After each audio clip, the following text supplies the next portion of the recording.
We're Chris and Sarah, a husband and wife traveling creative duo on a mission to experience as much in life as possible.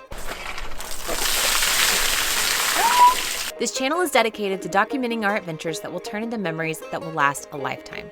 We're inviting you to join us as we try new things, meet new friends, and see the world from a new point of view, one adventure at a time. Let's go!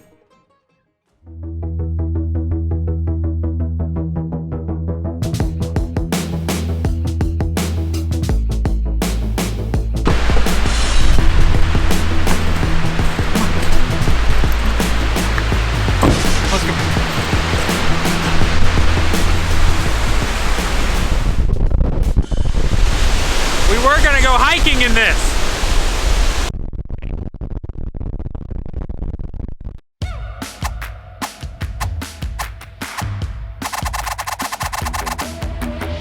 Welcome to another FAQ video. It's been a hot second since we've done one of these. I think our last one was our drone video, so it's been several months. Yes. This video has been a little while coming. Our van tour, if you haven't already seen it, was released about a month ago. And if you want to watch that, if you haven't seen it or you want to watch it again, we'll link it down below and also at the end of this video. So we're answering your questions that you either left on our comments or our Instagram, and we had a lot of them. This is not our typical adventure style video, so if you're interested in van life, this video is for you. If you're normally here for the travel stuff, hang with us. It'll be back in the next video. The 34 most popular van life questions about our van build. I don't know if that's the most efficient way to phrase that. These questions aren't in any specific order, but we are putting all the time codes down below if you're interested in something specific. First question, did you say your bench cushion was covered in seal leather? People thought we covered our cushion in a leather made from baby seals. No. Do we look like those type of people to begin with? Out there hunting seals? They're like, did you use baby seals to cover your seat? I'm like, no, it's called sil leather. Silicone leather. It's actually a vegan leather. This is a really cool product that Yama picked out for us. They use this in their vans and super durable. Kramer's gotten up here and scratched on it and no scratches. It's great. It's great. So no, it's not baby seals. Where do you store your bikes? So we have two bikes. Both are located under the bed, which is sort of what we call the garage of the van. We have two bike fork mounts, one for each bike. RB Components actually makes a L-track adapter for these bike mounts. And so we purchased it through RB Components. We have L-track mounted in the front and the back on the floor. And so the bikes are facing opposite directions to optimize space. So they have fork mounts on the floor. How do you insure your van build? Two ways. Probably a little bit overkill. This has been a lesson learned over our last van to this van. Insurance for a DIY van is not easy. So the first way we insure our van is just with USAA. Pretty much our house, our van, personal items, everything we have is insured with USAA. We've gone with them for years. USAA does not insure RVs or DIY van conversions. So what you miss when you insure with USAA or someone similar and you don't insure it as a van build is you miss the value of the hours you've put into your van build. So for that, this time we went with Roam Lead, and it's pricey, but it does cover the entire van and the conversion. And if we were to rent it out on a platform like Outdoorsy one day, Roam Lead's okay with you renting it out and letting other people use your van. How do you charge all of those batteries? There's a couple different ways that we charge the batteries. One is by the solar panels on the roof. We have two 100-watt solar panels. Number two is from the alternator from our van. And then number three is Shoreline, which basically means we plug in at a campsite or somewhere else, and that's how we charge. And we have a lot of batteries. We have 800 amp hours of lithium ion batteries, which is a lot. And people have asked, how do you charge all that with just 200 watts of solar panels and then a very small pull off our van's alternator? Because in case you don't know, if you want to keep the van under warranty, you can't do a big pull off the van's alternator. This is a new thing from Mercedes. So if you did buy a new van off the lot, this is something that you need to take in consideration. We went into this van knowing that we were going to be doing probably more campsites with shore power. The battery bank will last us days, but when we need to charge, it's really going to be an overnight charge. So it takes about 8 hours to fully charge our batteries up on a shoreline. Typically, we use our water and our toilet fills up faster than what we could use all of our electric anyway. So we went into this knowing probably about once a week, we're going to be going to a campsite, fully charging our batteries up and then heading out again. Once our warranty's up on our van at 100,000 miles or 5 years, whichever comes first, we may do a stronger charge off the alternator if AM Solar thinks that's a good idea. We need to talk to them about that. But for now, this is what we have. Where did you get your cabinets? We purchased them through Yama Vans up in Calgary, Alberta. What are the cabinets made of? It's birch plywood is what they make the cabinets of, but the cabinet door fronts and the fronts here, they're actually like a foam, so they're very lightweight to save some weight. And then they just wrap the whole thing in laminate. What was the cost of the cabinets? Do we tell this? I'm embarrassed by how much we spent on these cabinets. I mean, it is what it is. All right. Cost of the cabinets was estimated to be $6,500. This is just full disclosure for you guys. By the time it came time to make our cabinets, the fan had been cut in the wrong spot. Our layout had been changed up. I was just over the van. I was looking at other options for purchasing cabinets through people like Wife Components or RB Components, just those prefab cabinets. If you had been following along on YouTube and seeing our van updates, they were very few and far between. And honestly, that was because, like Sarah said, we were over the van.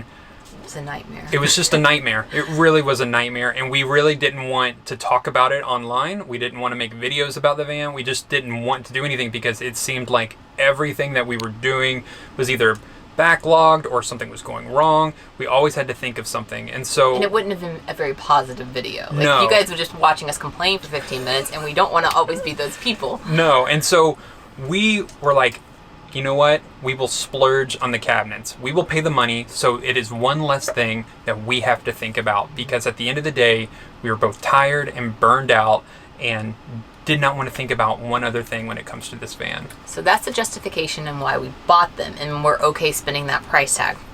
Now, let's just go ahead and preface it and say that Yama doesn't typically do this. They don't do custom cabinets.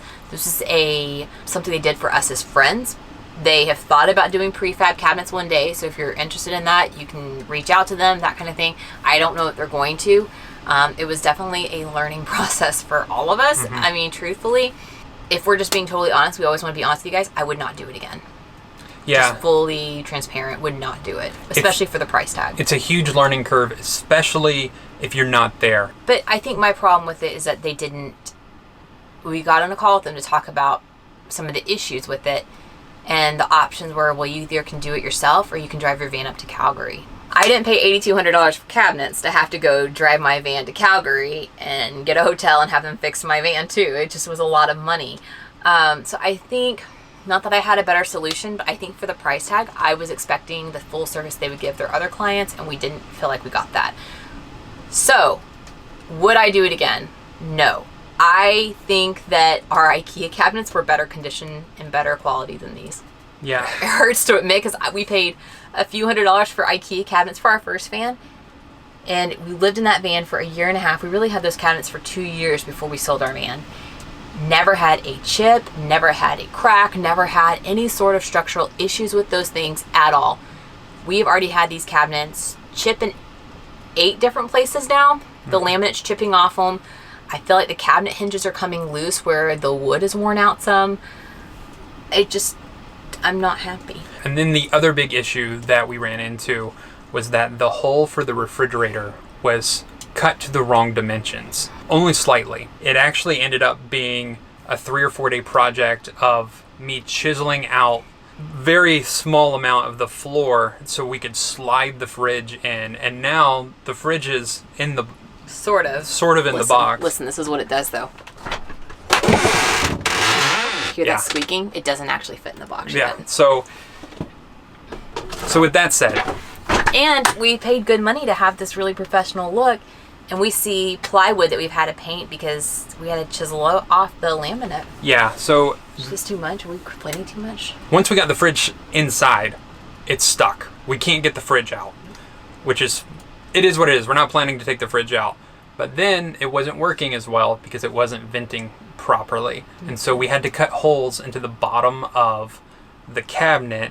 And the drawers so that the fridge could vent properly. Yama didn't have our fridge in hand. And the justification they gave us for the box being the wrong size is that there were 2 different dimensions online for this exact fridge. Maybe there were, maybe there weren't. I'm going to believe them because they do this a lot.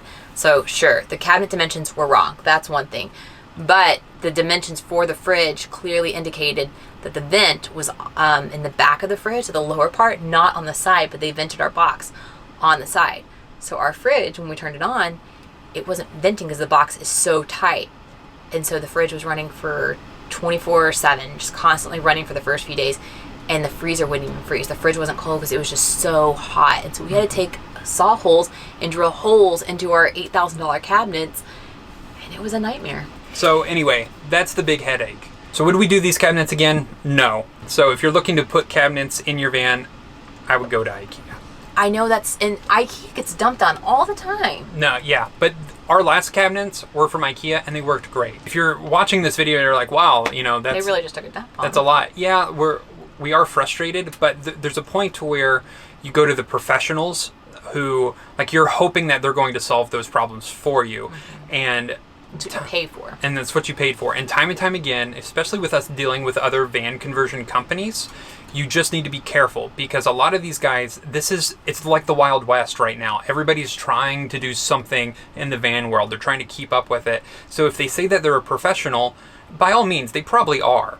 But maybe. But just go in knowing they don't have it all figured out as well. That's a nice way of saying it.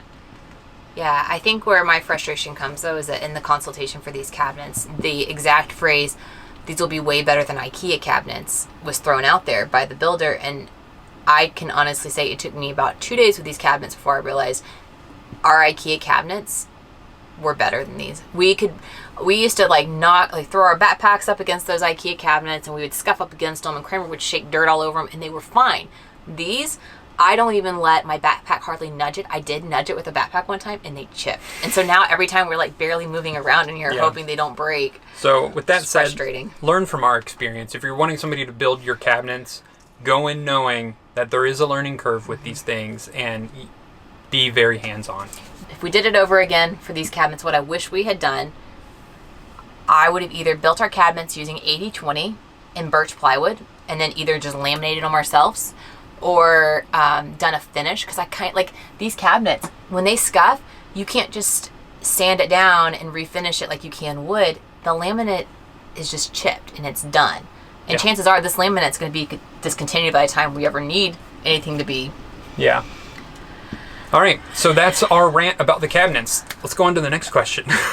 How many gallons of fresh water do you have? We have 20 gallons. 20 gallons of fresh water. And it's a cool little tank. It fits around the wheel hub. How do you filter your fresh water? In our first van, we had an under-the-sink 4-step water filtration system.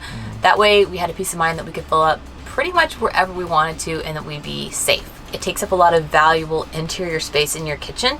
And I think we only filled up out of one questionable source for the entire year and a half we were on the road in that van. So this time we decided to opt for a cheaper option, not use the space up under the sink, and we just did an inline basic water filter. Yeah, it works great. Cheap. Hooks up right to the water faucet, and then to the hose, and that's it. Somebody asked if we can taste it. I tasted it on the first water tank fill up. It tasted very chemically, and then the second time I didn't notice a thing. So I think it just kind of had to just run the filter through a little bit to kind of get the chemicals down. How many gallons of gray water do you have? So we have 22 gallons of gray water. You want to have more room in your gray water than you do your fresh water. Do you mount your fresh water and gray water tanks inside or outside? The fresh water's inside, the gray water's outside. Yeah, and we do that mainly because we don't want things to freeze. What kind of miles per gallon do you get? So currently we're getting around 17 to 18. But Highway. Sarah does like to remind me it all is dependent on how fast we are going. One of us gets better miles per gallon on the interstate than the other. Somebody likes to try to go 80 in this van. The other one likes to keep it around 65 because you get much better gas mileage. We get about 15, 16 around the city, 17, 18 on the highway. Yeah. And that's going 60 to 65. We like to take it easy on our van. Yeah. It is 4-wheel drive, so that kind of cuts down the gas mileage a little bit. And we also have some chunkier tires on the van, some all-terrain tires. And if you do see us in the right lane going super slow, just pass us and wave. How do you like the new shower? So we're going to be really honest, like we are. We're always honest in our videos, but some of the things, being in the van now for over a month, almost 2 months Over now? 5 weeks now. Yeah, so we're getting to know this van and we're getting to know what we like and what we don't like. The shower is nice to have. The actual shower itself, we find it difficult to use. For a few reasons. All right, so the company that helped us design, I knew I wanted it inside the box, but the company that actually designed the shower for us, there were a few design flaws in it. One, it does not vent. and the option was, well, you guys can just cut the vent in the side of the box yourself, which we don't really love that idea because we paid good money for this box. So it doesn't vent, so it does right now have a bit of a musty smell. When you open it up, you can just always smell the water because the shower pan does not drain either. The shower pan that was chosen for our box does not drain very well. So there's always just like this tiny little bit of water, and really it takes driving around constantly to get the water out of the shower pan because there's no level on it. And there's like a wood mat on top of it, so you're not just sitting in the water, so you can't really squeegee it out constantly because the mat doesn't come out. There's a lot of design flaws in our box. We like the idea of the shower design. We knew that we wanted it inside a box. That's the only instruction that we had. Let's make it inside of a box. Yeah. It was up to the company to do all the picking of the materials. We trusted them because they had done one like this before. We said, sure, just go for it. Do it how you know it. I think it's one of those areas where when you hand the reins over to somebody else, especially when they're not van lifers themselves, you may run into design flaws. So another kind of annoying thing, and we had thought about this before we chose this shower, is that they don't make shower curtains to this exact size. And since we were already on the road, I didn't get a chance to custom make a shower curtain or mend two together and sew them together. So right now we have two standard size shower curtains, and they kind of overlap a little bit, and it's kind of sloppy. So I think when we go home, we'll probably redo our shower curtain, because it does make it, you have to be really careful when you're spraying yourself down that you don't get water outside the shower curtain. Thankfully, nothing's gone wrong yet. But finding a good shower curtain's been an issue. Do you prefer the bench box shower or the full-time standing shower? I would rather have the full-time standing shower. I hate moving things around. I hate moving the cushion around and rearranging the entire van. And like, it's a kind of a whole ordeal getting it out. Where with the standing shower, you can just kind of step in, or if you need to take out a hamper, you could pull things out easier. So I would rather have the standing shower. With that said, this is not the worst option in the world. It works. It's just not as convenient as our last one. What did you do to make your van all-weather / all-terrain? That's kind of a hard question because we're not big winter weather people. We said this is our van that can go anywhere, anytime. And we do believe that's true. Yeah. That being said, every van has design flaws. So like we said, the gray water is outside, so you're going to be more limited in a cold climate. That may mean using more gym showers than the van showers for things like brushing your teeth and showers, that kind of thing. So you're not constantly putting gray water in that's going to freeze. We do have all-terrain tires on our van. It allows us to go more places with our 4x4 option. We do have a heater underneath the passenger seat, and then we have air conditioning as well. So we have the best of both worlds in this. We really have gone from 95 degrees down to 30 degrees is the coldest we've gone so far. Yeah. And everything's been comfortable. How is your van equipped with Wi-Fi / cell service? This is the question that keeps getting asked, and it's the question that we always have trouble with. And then there's going to be people out there who are like, well, I have the solution for you. And maybe you do, but right now we haven't found the perfect solution. We zap data really fast, and we can buy it through a bunch of different carriers, like third-party carriers who use Verizon cell towers or whatever you want to look at. There are a lot of options out there. We've had a lot of really good suggestions, and we keep saying we're going to buy another hotspot or something, and we just haven't. The biggest challenge when it comes to Wi-Fi and working on the road, besides zapping data pretty fast, is just finding the cell signal. A lot of these camp spots that we like that are either boondocking on BLM or National Forest, or even a lot of the more state parks or county parks or national parks, they don't have cell service. So it's not a matter of data there, it's just a matter of getting a connection. Correct. And we did have a Wii Boost in our last van and found that it didn't work hardly at all. Some people swear by those things.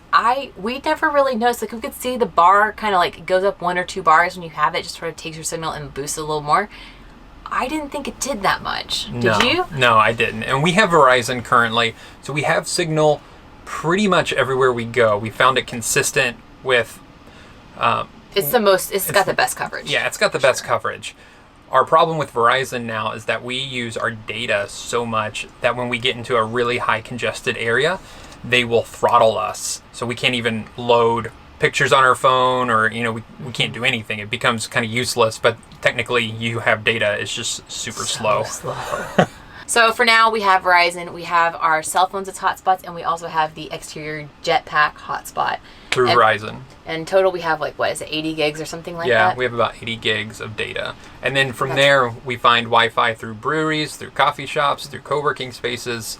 Some campsites actually have some Wi-Fi. Should we share a little trick? Verizon may hate us for this. So we do a lot of video uploading and downloading, and one of our little tricks that we've learned, and maybe you already know this, but uploading a video is so hard. So what we do, since we both have MacBooks and iPhones, we will airdrop the video between our devices and then use our cell phones to upload and download. So you aren't using your hotspot data. And that's why they're throttling us. It's our own fault. But it does work a lot better because uploading one video to YouTube will zap your hotspot so fast. But technically we have unlimited on our phones, so we just airdrop it over to our phones and then upload from there, and Verizon hates us. Least favorite thing about the new van build. This is hard. We've been in it 5 weeks. I truly do love the design. I mean, yeah, the shower is sort of annoying, but we knew going into it was going to be a little more complicated than the first van. Yeah. Is there anything you just look at and you're like, I don't like that? Yeah, I think our least favorite thing right now is probably our upper cabinets, only because of the spacing issue. They're practically useless. They're really tiny inside. It may look like they hold a lot, but they don't. I think they look beautiful, but they just don't hold a lot. They're only like 6 inches deep because they do have that 45-degree angle on the front, which is nice. So it adds dimension to them, and you don't bump your head as often on them. But it does take away a lot of the storage, which we knew that when we were offered that option. We said, oh yeah, we'll do that. We like the 45-degree angle look. But it took it down from like, I don't know, 10 inches down to 7 inches of depth, or maybe it took down from like 9 inches down to 6 inches, something like that. You do lose a lot, so we only have like 6 inches of depth, which is like, we can't even do 2 thermos mugs back to back in our cabinet. They're just lined up single file. I wish if they were extended even just an inch wider, it would be a game changer. It really would. So lessons learned. Lessons learned. So I think that's kind of annoying. Opposite of that, favorite thing about the new van build. My favorite thing about the new van build is how small it is. I love parking this thing. And parking this thing, whipping around corners. Our last van, it was great. It was manageable, but it felt like an RV, or a short RV at least. This, it just feels like a big truck or a car. You can pull into one parking space. You don't have to worry about knocking everybody around. I love that. Yeah, the parking is awesome. I do like the 4-wheel drive. We've used that at least once a week in this van, usually a couple times a week. Each week we've been in it. 4-wheel drive is awesome, but I think favorite feature we've added to the van, I really like the AC unit. Yeah. That's been probably our best addition, which actually leads into our next question. That was not planned. How much power does the AC use? All right, I know you guys, all you number nerds out there, are gonna want the exact formulas and exactly the consumption of it and all. I don't have that for you. If you want that, I would highly recommend reaching out to Nomadic Cooling. They can give you those numbers. And they would love to give you those numbers. They are very transparent. They're awesome guys. But from a real life point of view, we have used this AC unit all day long. That thing will not kill our batteries the way anywhere near our electric water tank or our induction cooktop. I mean, that thing is so efficient. I can't give you the exact watts, but let me just say, it's not bad. It has a large pool when you're first starting it up.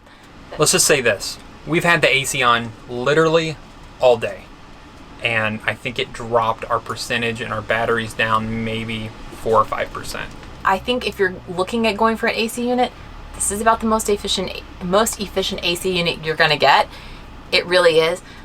I can't give you the exact power consumption, but I know that we don't even hesitate using it. Like power-wise, like we just turn it on and don't even worry about it. We monitor closely our induction cooktop, our electric hot water heater, but that, not a problem. Not a problem. It'll freeze up, like AC units will freeze themselves up. It'll freeze up long before we ever worry about batteries. So if you're running at full blast like we typically do, give it 5 or 6 hours and it may start to freeze up. Just let it thaw back out and use it again. What are your AC unit's limitations? I think naturally you're in a van, right? And we have a dark van. So when it's a bright, sunny, hot day, it's going to get hot. And this AC unit, while it is great, you're still in a van. So if you're thinking that you're going to be parking in 105-degree weather and you're just going to turn this AC and it's going to be magical in here, it's not. You're very wrong. It does work. It does cool it down. In fact, when we were in Georgia and it was 95 degrees? 95 and humid. It still brought the temperature down to where it was comfortable. I mean, it's not going to be an ice box, It'll drop at 20 degrees though. Yeah, and it works. Well, maybe 15, because with 95, it probably dropped down to 80. It works enough to where you feel it, but you're not going to freeze out the entire van. No, you'll still be warm. I still think the most important thing you can do to climate control your van is to park in the shade. Like, truthfully, that alone will pull down your van several degrees. Like, that is the number one. The AC unit does help, and I would 100% do it again. Pay the expensive amount that is an AC unit's price and go with it again. But when it's 95 and we're in direct sunlight and we're running the AC unit, we still will not leave Kramer in the van because it just does not cool it down to where we feel comfortable by any means. And we recently got a comment that said, you don't need an AC unit. Like, you know, you can suffer through van life without it. And that's true. Yeah. Our last van, we didn't have an AC unit. And 90% of the time, it was fine. But it's that 10% of the time in the middle of August, and somewhere in Idaho or Arizona or wherever you are, that you just want to cool down. And it is really nice to have. We really do love that. I would definitely do it again. When you're doing climate control in a van, it's a lot of different factors playing into it. It's good window covering so that you're insulating the interior. It's parking in the shade when you can. Obviously, it's not always possible. Parking in the shade when you can. And then one little trick that we've been doing when we're first starting at the AC, if it starts to get really hot, you know, we've been on a run with Kramer or something, and we come back to the van and it's 85 degrees in here. I will turn on the fan first, since heat rises, kind of circulate some of that, open the windows, the fan, get some of that really hot air out that's built up in here, close those, and then turn on the AC unit. That way it's not having to work really hard to cool off the room. Yeah. So it's thinking smarter, not harder. Yeah. So again, could not recommend this AC unit enough. Yeah. Oh, and in case you don't know, it's Nomadic Cooling. Nomadic Cooling is a great brand. Oh, and it's a true 12-volt AC unit. That's the other thing we had to mention. People forget that. So why the shorter van? The shorter van allows us to go a lot of different places that we weren't allowed to go with our older van. Example being, in our last video, Glacier National Park, we went on going to the Sun Road, which this van is named Sunny for that road, but our last van couldn't get up that road because it was too long. This van, however, can go up it. But that's not the main reason we went with the shorter van. We went with the shorter van because we knew that this van was going to be for months at a time and not years at a time. And we knew after our first van what we could really do with or without. We learned a lot in that first van. When we hit the road and we said, we're going to live in a van and not an RV, I said, I've got to have the largest van. I need to have a shower. I'd love to have an oven. We need to have our bikes. Like, we thought it was tight trying to get everything in here.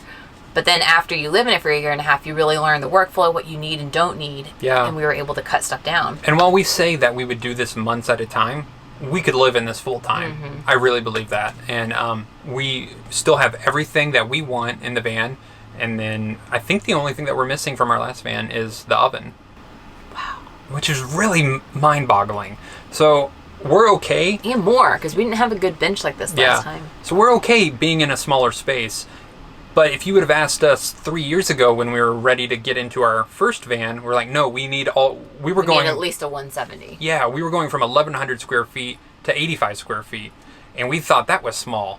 And if we were to jump right into this, I think we would have been insane. Yeah, I think that would have been a hard move. The first one it was larger. You had the designated oven and the big bed and the good storage. But this one is just a condensed version, but it's more efficient, I think. What are your walls made of? The walls are 1/4 inch birch plywood, which is the smoothest plywood you can typically buy. We sanded, painted. Actually, hang on, let's take this back. Sarah sanded, painted, sanded again, painted again, and that's why they look like this. They look amazing because of the process that she did. People have commented it doesn't look like wood. Like, one of our friends got in, she's like, it's not what I thought wood walls would have looked like painted, and she's right. It's because we did 2 layers. We sanded them, like Chris said, we sanded it, we kills it, we sanded it again, we kills it again, we sanded it again, and then I took 2 to 3 coats of paint and we sanded it between each layer. So by the time it's done, it really has a very similar texture of paint on sheetrock. It just looks very smooth. How did you fasten your wall panels to the van walls? We used screws. We were going to use rivet nuts, but the rivet nuts just stick out farther, and truthfully, a lot of the van conversion companies do use screws. We just went with that option. We countersunk them all. We pre-drilled the hole so they just went in smoothly. And then a lot of people have asked, like, they don't see the fasteners. They're here, but we were very strategic in where we attach the walls. The screws are visible. You just may not be able to see them as well because we puttied over them and then sanded it again, wiped it down. And if you countersink, those screws can get a little further into the wood to where they kind of lay flush. Would you ever go with anything other than Mercedes? No, I don't think so. The van is running solid. We wanted a diesel and we wanted 4-wheel drive. We didn't necessarily know if we were going to get that, but Mercedes has diesel and 4-wheel drive. A lot of the other brands, they don't do diesel, and that was important to us. So if that's important to you, then consider Mercedes. They are expensive. Pros of doing something like Ford or Dodge is that there are more service places across the country. For us, there's not even a service for the Sprinter department. There's not a Sprinter department in Chattanooga. We have to drive to Knoxville, Atlanta, or Nashville. Do you think 4x4 is necessary? Not necessary.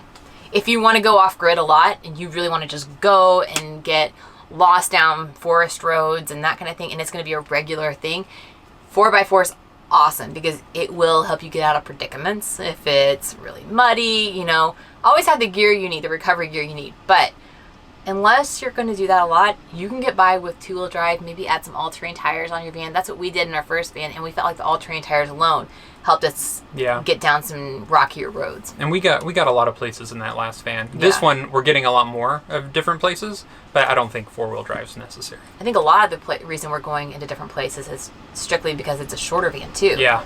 Why did you leave the garage open to the interior of the van? Yeah, it's not the prettiest being able to see your bikes and stuff back there, but it is nice to be able to reach back there and get shoes out or, you know, any other things that are back there. But the main reason we left the garage open to the interior of the van is for the batteries. Because if the batteries get too cold in the winter, which has happened to us one time, our batteries got too cold, they'll stop working. And it's bad for your batteries. That happened one time in our first van. And so this time we knew we wanted to leave it open so that the heater can at least get the batteries, you know, keep them above freezing point, essentially. Yeah. Would you do propane in your van again? Propane's really cheap and efficient. The tanks are heavy. I miss having a propane stove, but I don't think I would do it again unless I had to. And it's sort of scary having a propane tank strapped to your van. Like anytime you see a vehicle and you see propane on the side, like our last van, there's just that thought of like, this is it. But diesel explodes too, and we have a diesel tank. Yeah, it's true. So, but we love... Win some, lose some. What are your thoughts on changing to Havelock from spray foam insulation? We have a whole video about our insulation process, but now that we've been in it, I think that I would do Havelock again in a second. And the spray foam is expensive, it's messy, and you can damage your van and warp the sides of it, which ours did a little bit. It wasn't near as bad as some. Actually, it took us months of being in our van before we noticed in the right light, like, oh, hey, our van is dented from the spray foam insulation. Havelock works great. It's easy to work with. It's non-toxic, and it's much less inexpensive. Do you like sleeping sideways versus sleeping front to back? Yes. Yeah, it's great. I love it. It's really great. So we have flare space in our van where we're able to sleep sideways. We love it. I think it's great. I think maybe the only headache now is that I have to crawl over Sarah if I need to get out of the bed. So you just need to think about that if you're, you know, sharing the bed, that you have one person's going to have to crawl out. Yeah. Other than that, it's great. It's a great product. I will say the installation process was not fun, and I don't think any DIYer can do it. So thankfully, we took it to Site 7 to install that. They did a beautiful job. They matched the paint color really well. Yeah, they did everything. As far as the bed install from Flare Space, again, the install process for that was sort of a headache. But we like it. We like the product. Just go in knowing the installation process may be a little harder than what you think it's going to be. The flare spaces are a little pricey, but the flexibility it gives you in a 144 especially, being able to sleep sideways, it gives you about 1.5 feet extra space to work with in the interior, which is almost the entire kitchen sink cabinet right here. And this is about 2 feet wide. So this would not have fit here if it hadn't been for sleeping sideways. So I love it. Cost of the new van versus cost of the old van. Whew. All right, full transparency. Now that we've told you the cost of our cabinets, we have our spreadsheet if you want to check that out. And the only thing missing off that is the cabinet cost, which in our cabinet cost, we should mention this, the cabinet cost does include the shower pan, the kitchen countertops, the sink, the faucet for the shower and the kitchen sink, and then all the cabinet and the hardware for them. So that was a large purchase. It wasn't just the actual birch cabinets. Correct. I think the birch cabinets themselves cost like $5,000 or $6,000. Our old van conversion cost us $22,500-ish. And we thought we got a lot of bang for our buck in that van. We loved that van. Yeah. This van, if we were to pay for this van out of pocket, oh my gosh, it stresses me out when I think about how many products we have in this van.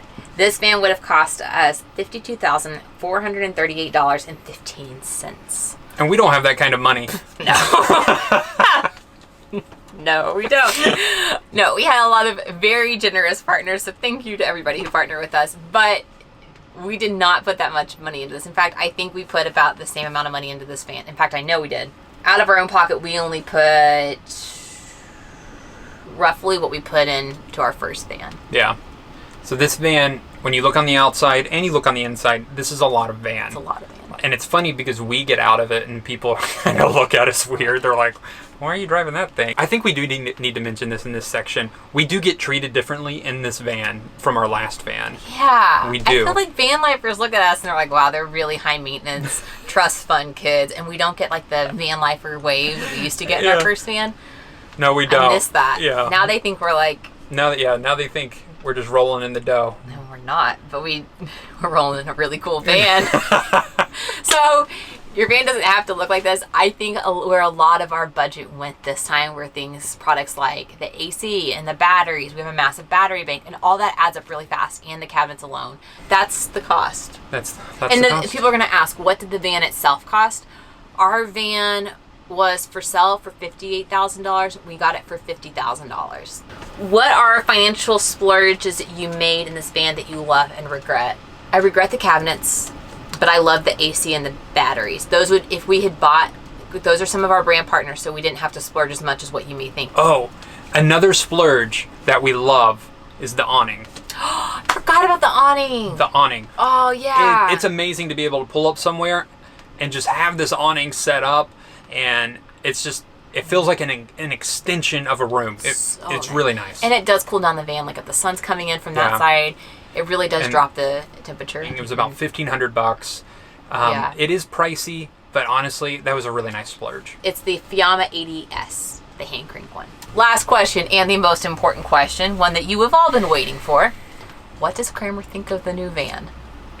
I think he likes it. He likes the AC unit. He has figured that bad boy out real quick. Yeah, he does. He'll just lay right in the middle of the bed. We'll both be trying to sleep too, and he'll like push us out of the way so he lays directly beneath the AC. He'll just be on his back, just. Pneumatic Cooling's biggest fan. But no, somebody asked us if Kramer broke in the van the same way he broke in our house by hiking his leg and peeing on something. Yeah. No, he has not, thank goodness, unless we were gone when he did it. Kramer, come here. Scoot over and let him come up. Hey, come here. Come here. Right here. Sorry, I didn't mean to push you out of the way. What do you think, man? What do you think of the Want van? to say hi to the people? Yeah. Kramer's So, right here. overall, I think he really likes the van. Well, I think we're all liking it. I think we all like it. So I know in this video that we have had some complaints. We're just Honest. We're just trying to be honest, and because we don't want you guys to make a rash decision based off of something that we said in a past video and you didn't have the whole story. Yeah, we always want to be transparent in the products we chose, give the pros, the cons from our personal experiences. And you may have a totally different experience with some of the products, like a very positive experience, a very negative experience about one that we had an opposite experience of. Please feel free to share those in the comments below. These are just our experiences so far. Much of what you see in this van is very similar to our first van, like the fan or the supplies for the walls. Like pretty much, unless it was we hated it in our first van, we kept it or we just upgraded. If you have any other questions, feel free to drop it in the comments. But this is our honest 5-week into living in the van review. Yeah. All right. Hope it helps, and we will see you in the next video. For a more fun video, hopefully, than this. This was a nitty-gritty one. Yeah. All right. See y'all soon. Be sure to follow along on Instagram and like and subscribe here. It really helps creators like us.